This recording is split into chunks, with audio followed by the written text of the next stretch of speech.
And the story starts with a molecule called semaglutide. That's the active ingredient in Ozempic. But semaglutide isn't a completely foreign signal. It's designed to imitate one of the signals your own body already uses. That signal is called GLP-1, meaning glucagon-like peptide 1. Your body naturally releases GLP-1 after you eat.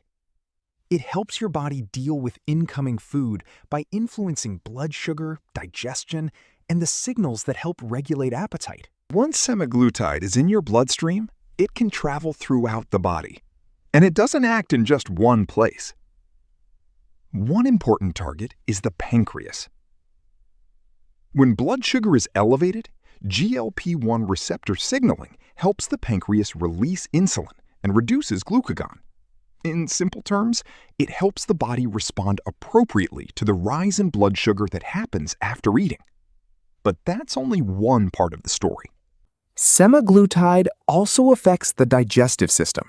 It can slow the movement of food out of the stomach, particularly after a meal, so food can move onward more gradually, and that gives the body more time to process what's coming in. But your digestive system doesn't work in isolation.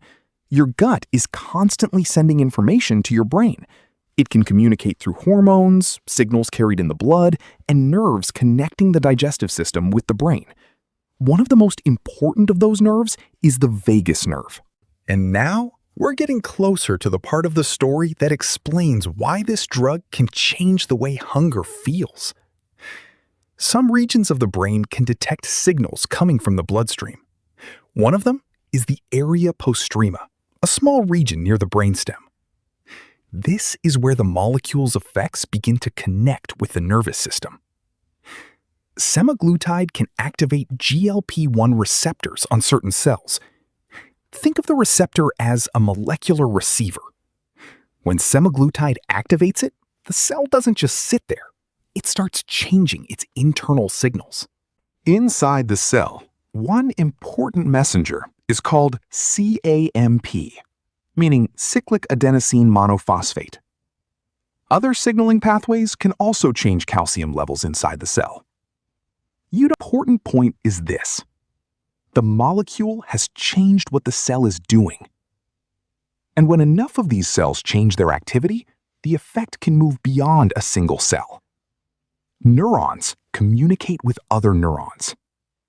So a molecular signal can eventually become a change in a much larger neural circuit.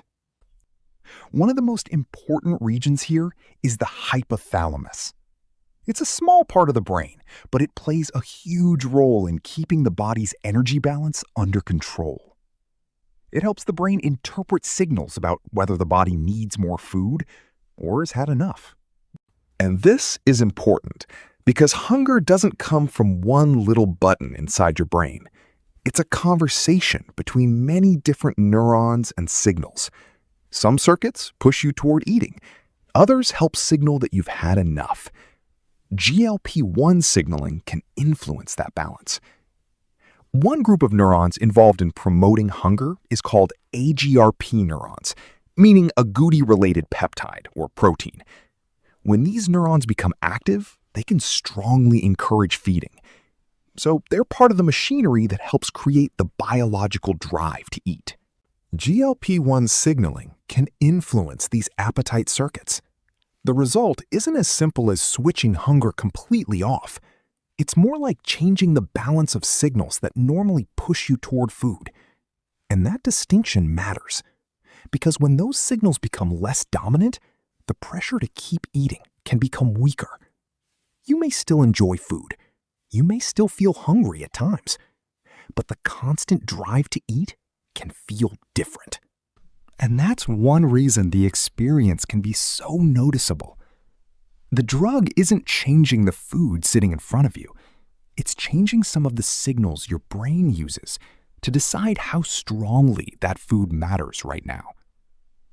But hunger is only part of eating, because sometimes we eat even when we're not physically hungry. Why? Because food can be rewarding.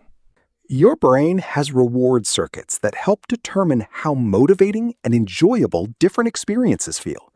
Food is one of them. These circuits involve neurotransmitters, such as dopamine, which helps regulate motivation, learning, and reward. GLP-1 signaling can also influence parts of these reward-related circuits.